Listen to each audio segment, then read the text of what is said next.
로마서 2장입니다. 로마서 2장 17절부터 29절까지입니다. 로마서 2장 17절부터 29절까지 우리 같이 읽어보겠습니다. 로마서 2장 17절부터 29절까지입니다. 함께 읽겠습니다. 유대인이라 불리는 내가 율법을 의지하며 하나님을 자랑하며 율법의 교훈을 받아 하나님의 뜻을 알고 지극히 선한 것을 분간하며 맹인의 길을 인도하는 자요 어둠에 있는 자의 빛이요 율법에 있는 지식과 진리의 모본을 가진 자로서 어리석은 자의 교사요 어린 아이의 선생이라고 스스로 믿으니 그러면 다른 사람을 가르치는 내가 내 자신은 가르치지 아니하느냐? 도둑질하지 말라 선포하는 내가 도둑질하느냐? 간음하지 말라 말하는 내가 간음하느냐? 우상을 가증히 여기는 내가 신전 물건을 도둑질하느냐? 율법을 자랑하는 내가 율법을 범함으로 하나님을 욕되게 하느냐? 기록된 바와 같이 하나님의 이름이 너희 때문에 이방인 중에서 모독을 받는도다. 내가 율법을 행하면 할례가 유익하나 만일 율법을 범하면 내 할례는 무할례가 되느니라. 그럼즉 무할례자가 율법의 규례를 지키면 그 무할례를 할례와 같이 여길 것이 아니냐? 또한 본래 무할례자가 율법을 온전히 지키면 율법 조문과 할례를 가지고 율법을 범하는 너를 정죄하지 아니하겠느냐? 무릇 표면적 유대인이 아니요 표면적 육신의 할례가 아니니라. 오직 이면적 유대인이 유대인이며 할례는 마음에 할지니 영에 있고 율법 조문에 있지 아니한 것이라. 그 칭찬이 사람에게서가 아니요 다만 하나님에게서니라. 아멘. 이번 주 화요일이 서리가 내린다는 상강입니다. 이제 늦가을이 되었고 또 추수가 마무리되는 그러한 시점입니다. 그래서 그런지 아침 저녁으로 꽤 기온이 뚝 떨어지고요. 또 몸에 좀 추위가 왔다라는 것을 체감하게 되는 계절입니다. 해외에서는 전쟁 소식 때문에 또 국내에서는요 불경기의 한파가 이 겨울보다 일찍 찾아와서 우리들의 삶을 힘겹게 합니다. 하지만 우리들의 삶 속에도요 제일 좋았다라고 여겨지는 때를 돌아보니까 그때도 위험과 위기가 그 가운데 있었음을 알 수가 있습니다. 그런 시기 속에서도 하나님께서 도우셔서 복과 은혜를 누렸고 또 안정과 평안을 누릴 수 있었던 것처럼 이런 어려움 때도 하나님의 도우심과 지켜주심으로 잘 살아갈 수 있도록 우리 앞뒤 좌우로 보시면서 인사하고 축복하도록 하겠습니다. 주님의 이름으로 축복합니다라고 인사하겠습니다. 주님의 이름으로 축복합니다. 주님의 이름으로 축복합니다. 주님의 이름으로 축복합니다. 한번 더 인사하겠습니다. 주님의 마음으로 사랑합니다. 주님의 마음으로 사랑합니다. 사랑합니다. 사랑합니다. 우리 모든 성민의 식구들이 이 가을에도 주의 은혜 아래서 잘 살아가시기를 축복합니다. 제가 다른 교회 이제 임직식에 참석하게 되었는데요. 그날 설교하시는 이제 목사님이 이런 이제 이야기를 들려주셨습니다. 그 목사님 이제 목회 초창기에 남한 산성 근처에 있는 육군 교도소에서 목회하실 때였습니다. 새벽 기도를 해야 되겠는데 교도소 안에서는 할 수가 없어서 결국 이제 부대 바깥 교도소 바깥에 건물을 얻어서 새벽 예배를 시작하게 되었습니다. 이 교회는 이제 군무원들과 또 군인 가족 중심으로 출석하는 그런 교회였습니다. 새벽 예배를 하면서 참 열심히 나오시는 여집사님이 계셨다고 합니다. 거의 빠지지 않고 열심을 다해서 새벽을 깨우는 그런 분이셨는데 어느 날 그 여집사님이 이제 새벽 예배에 안 나오신 거예요. 목사님 생각하기를 무슨 일이 있나 하면서 뭐 피곤해서 못 나왔을지도 몰라 그렇게 생각을 하고 지났습니다. 근데 그 다음 날도 안 나온 거예요. 그리고 그 다음 날도 안 나온 겁니다. 목사님 생각이 좀 복잡해졌죠. 그런데 이제 목사님 집에도 이상한 일이 벌어졌습니다. 목사님 집에 이제 들어가서 식사를 하려고 하니까 사모님께서 이제 식사 후에 배를 깎아서 이렇게 내어 놓더라는 거예요. 그래서 웬 배냐라고 물었더니 그 여집사님이 우리 집에 가져다 줬다라는 겁니다. 그래? 목사님 이제 그 말을 듣고 더 궁금해지게 된 거죠. 근데 그렇게 여집사님이 새벽 기도를 안 나온 그 날들이 이어지는 저녁마다 자기 집 이 밥상에는 항상 배가 깎여서 그렇게 상에 올려지게 된 겁니다. 문제는요, 사모님이 이제 들려준 이야기 속에 있었습니다. 저녁 무렵이 되면 그 여집사님이 목사님 사택에 와서 배를 몇 개 주고 가는데 그 배들이 하나같이 다 상처가 난 것들이라는 거예요. 그러니까 목사님이 생각하기에 아니 배를 가져다 주는 것은 감사한데 왜 흠집이 난 배를 가져다 줄까? 나를 시험하나? 무슨 마음으로 이럴까? 뭐 그런 생각이 든 거예요.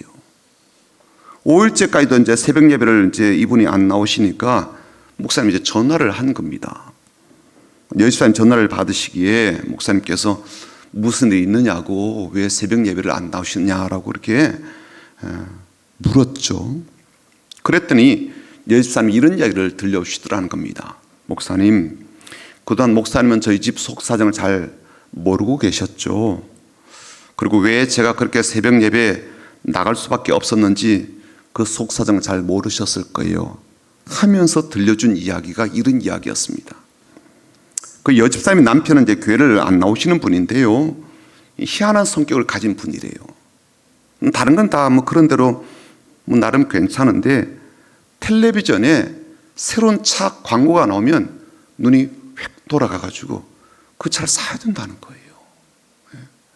차를 바꾼 지 얼마가 안 되어도요, 새 차가 나오면 그게 꽂혀가지고 그걸 사지 않으면 견디지 못한다는 거예요. 그러니까 지금 타고 다니는 차도 이제 멀쩡한데 얼마 전에 구입했다 할지라도 신차 광고만 나오면 막 마음이 발동이 돼가지고 차를 바꾸고 그런 세월을 보냈답니다. 근데 그렇게 차를 자주 바꾸다 보니 무슨 문제가 생기겠어요? 계속 돈이 빠져나가지 않겠습니까? 그러니까 가정 경제가 엉망이라는 거예요. 그러니까 군무원이다 보니까 월급이 빤하잖아요. 근데 그 돈으로 차를 계속 바꾸다 보니까 몽땅 쏟아붓다시피 하다 보니까 어린 두 남매를 두었지만 그야말로 제대로 살 수가 없었던 겁니다. 근데 추석이 다가올 즈음이었는데 통장을 보니까 딱 2만 원 남아있는 거예요. 그래서 고민이 깊어졌다는 겁니다. 시댁도 찾아뵈야 되고 친정도 가봐야 되는데 뭣도 없고 돈도 없으니까 이제 이분이 생각하기를, 그래, 과수원에 가서 내가 하루 일당이라도 좀 벌어서 그 돈으로 시댁이든 좀 친정이 좀 찾아봐야 되겠다라고 생각을 한 거예요. 근데 막상 이제 과수원에 가서 일을 하다 보니까 너무 피곤해가지고 새벽 예배를 못 오는 겁니다. 그리고 과수원 일이 아침 일찍부터 시작하잖아요.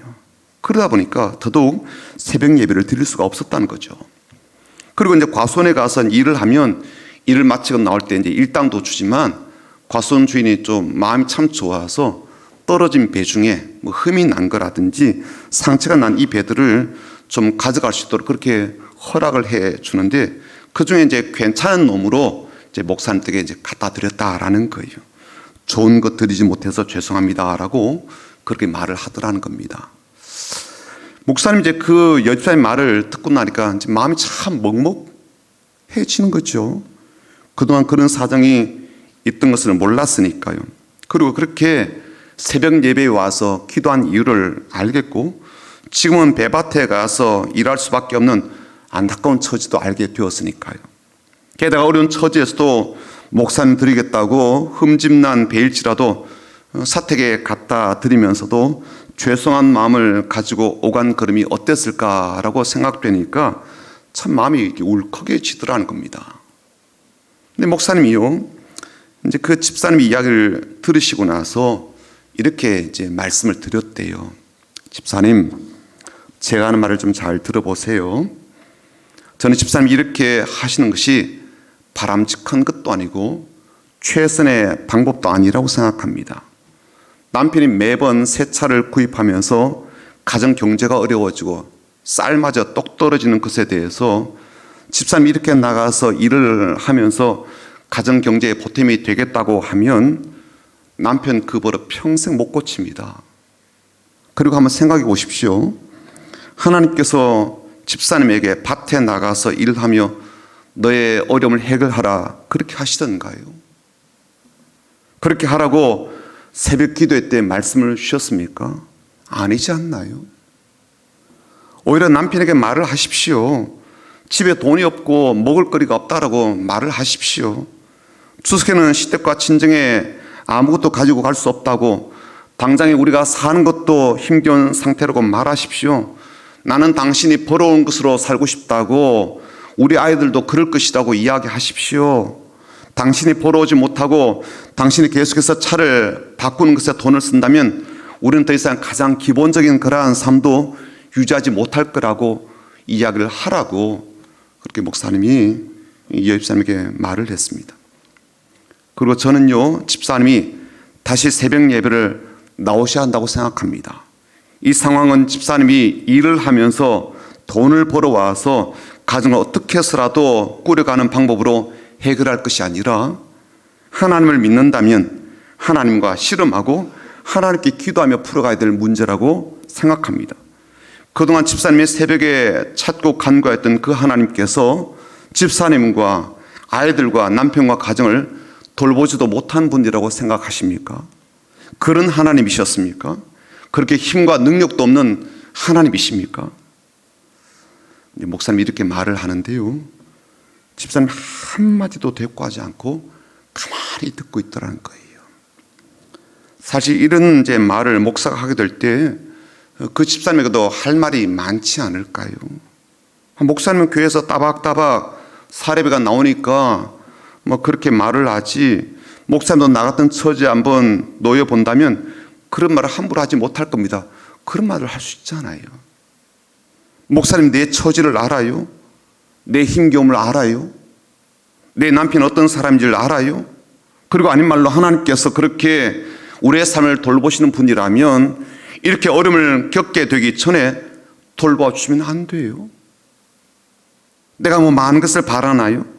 남편의 성격을 바꾸지 못하신다면 자식들과 배골지 않고 먹고 살 수 있게는 해주셔야 되지 않나요? 그런 지금은 해도 너무한 상태 아닙니까? 그런데 지금 와서 더 기도하라고요? 또 기도하라고요? 그동안의 기도는 기도가 아니었던가요? 내가 기도할 때는 뭘로 들으셨어요? 내가 간구할 때는 하나님께서 그냥 푸념처럼 그렇게 들으셨나요? 믿음과 기도도 현실을 좀 생각하고 반영하면서 가져야 되는 것 아닌가요? 그렇게 말하면서 대꾸할 수 있잖아요. 근데 이 여집사님은요, 목사님 그 말을 가만히 듣고 계셨어요. 그리고는요, 한참 동안이나 흐느끼는 소리가 들리는 거예요. 서러움에 복받치는 눈물이었을까요? 아니면 자신의 신세에 대한 한탄과 삶의 힘겨움에 대한 연민의 울음이었을까요? 한참 울고서 울음이 잦아들더니 그 집사님이 목사님 그렇게 하겠습니다 라고 전화를 끊더라는 거예요. 그럼 그 다음날 새벽부터 다시 새벽 예배에 나오기 시작했다는 겁니다. 목사님 이야기를 하시면서 그 이후에 이 가정 어떻게 되었을까요? 라고 이제 청중에게 묻는 거예요. 당연히 우리는 이제 그렇게 기도했으니까 해피엔딩을 기대하잖아요. 하지만 목사님의 자문자답은 이러했습니다. 그렇게 다시 새벽 예배를 여집사님이 다시 시작했지만 남편은 전혀 바뀌지 않았습니다. 삶은 그야말로 절벽에서 이젠 절벽 아래로 떨어지는 상황에까지 이르게 되었습니다. 그런데도 여집사님은 새벽 예배를 포기하지 않았습니다. 매일 주님 앞에 나와서 이젠 눈물로 호소했습니다. 울지 않는 날이 없었습니다. 그 느낌으로 시작했다가도 늘 통곡으로 마치는 그런 새벽 기도가 이어가던 그런 때에 놀라운 일이 벌어졌습니다. 그렇게 새벽 예배를 다시 시작한 지 1년 만에 남편이 교회에 나온 거예요. 그리고 그로부터 25년이 지난 지금 두 아이 중에 큰 아들은 목사가 되었고 작은 딸은 간호사가 되었다라고 이야기를 들려주었습니다. 우리가 기도로 뿌리든 내 마음을 담아 하나님께 씨앗을 심든 반드시 하나님께서는 거두게 하실 것이다 라는 그런 말씀을 임직식에서 들려주었습니다. 저는 그 간증을 들으며 오늘 본문 말씀이 생각이 났고요. 그 간증의 가르침과 자연스럽게 연결이 되었습니다. 기도이든 예배이든 봉사이든 어떤 신앙생활이든 하나님 말씀을 듣고 순종하는 것이 가장 기본적인 것인데, 우리가 하나님 말씀을 듣고 하나님의 가르침을 받는다고 하는 것은 결국 그 말씀과 교훈으로 나를 가르치는 것이다 라고 생각이 되는 거예요. 우리가 하나님 말씀을 받고 그리고 듣는 과정이 그런 것 아니겠습니까? 그 말씀을 내 삶에 적용하는 것도 따지고 본다면 그 말씀으로 나를 가르치는 것 아니겠냐고요. 아닌 말로 누가 나를 가르치겠습니까? 스승이 나를 가르치고 전문가가 나를 가르치고 책을 통해서 내가 가르침을 받는다 할지라도 실제적으로는 내가 나를 가르치는 것 아니겠습니까? 아무리 좋은 스승이고 아무리 좋은 가르침이라 할지라도 내가 받아들이지 않겠다고 한다면 그 좋은 교훈과 정보가 내게 무슨 의미가 있고 무슨 유익이 있겠습니까? 결국은 내가 나를 가르친다라고 보아도 그게 틀린 말은 아닐 겁니다. 아닌 말로 내가 나를 설득하지 못한다면 다른 사람이 나를 설득할 수가 있겠습니까? 다른 사람의 말을 듣고 내가 설득당한다 할지라도 결국은 내가 나를 이해시키고 설득하는 것이 아니겠습니까? 그래서 최종적으로는 내가 선택하고 내가 결정하는 것 아니겠습니까? 게다가 성경에는요, 의외로 자기 영혼에게 말하고 가르치고 심지어 명령하는 사람도 있습니다. 그 대표적인 사람들이 바로 고라 자손들입니다. 이 사람들이 쓴 시가 시편 42편인데요. 그 시 속에 이렇게 고백합니다. 내 영혼아, 네가 어찌하여 낙심하며 어찌하여 내 속에서 불안해하는가? 너는 하나님께 소망을 두라. 그가 나타나 도우심으로 말미암아 내가 여전히 찬송하리로다. 자신의 영혼을 향해서 반복적으로 낙심하지 말라라고 명령합니다. 가르치죠. 이런 모습은요, 다윗에게서도 발견됩니다. 그는 이렇게 말합니다. 내 영혼아 여호와를 송축하라. 내 속에 있는 것들아 다 그의 거룩한 이름을 송축하라. 내 영혼아 여호와를 송축하며 그의 모든 은택을 잊지 말지어다. 다윗이든 고라 자손이든 그들은요, 자기 영혼에게 왜 그렇게 명령합니까? 낙심한 영혼을 다시 일으키고 불안해하는 영혼을 격려하여서 일으켜 세우고 명령하여서 하나님께 소망을 두라고 가르치는 것 아니겠습니까? 다윗이 왜 자기 영혼에게 이렇게 하나님 여호와를 송축하라고 말했겠습니까? 왜 가르쳤겠습니까? 자기 영혼에게 하나님의 은혜를 잊지 말라고 가르치는 것이죠. 베푸신 은총을 잊은 채로 무감각하게 무감동적으로 살지 말라고 가르치는 겁니다. 누구에게요? 자기 자신에게. 사랑하는 여러분, 여러분을 가르치는 사람은 다양한 사람이 있을 수 있습니다. 오늘 설교하는 저도 가르치고 있고요. 구역장님들도 여러분을 가르치는 사람일 겁니다. 또 여러분들